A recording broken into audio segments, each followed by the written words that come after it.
প্রেতাত্মাদের দেশ পাকিস্তান। ভারতবর্ষে অনেক ধরনের উপাসক আছে, তো প্রেতাত্মাদের অনেক উপাসক আছে। একটা হচ্ছে কাশ্মীরের পর্যটন ব্যবসার সাথে যারা যুক্ত, তারা কাজ করেন আর প্রেতাত্মাদের সাহায্য করেন, আক্রমণ করেন। এই যে এত বড় টেররিস্ট, এখন আজকে সকালবেলা এনআইএ সূত্রে জানা যাচ্ছে যে যাদের ধরা হয়েছে তারা স্বীকার করেছে যে 1 নম্বর তারা খাবার দিয়েছিল এই টেররিস্টদের, 2 নম্বর থাকতে দিয়েছিল, আর 3 নম্বর এমনকি জায়গাটাও বেছে দিয়েছিল যে এই জায়গায় এই সময় বেশি লোক থাকবে, ওখানে আক্রমণ করো। তাদের সাহায্য ছাড়া এই এত বড় টেররিস্ট অ্যাটাক কখনো সম্ভব নয়।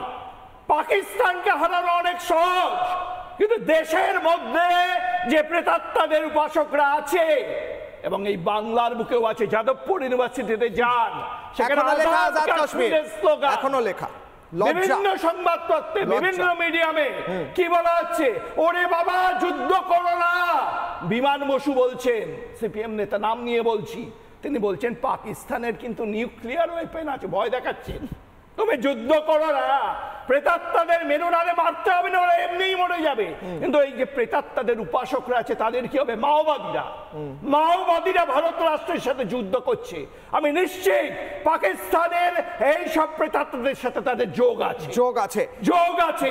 তাদের লড়াই ভারতের মানবতার বিরুদ্ধে, কিন্তু প্রধানমন্ত্রী ভারতের বিরুদ্ধে লড়াই করতে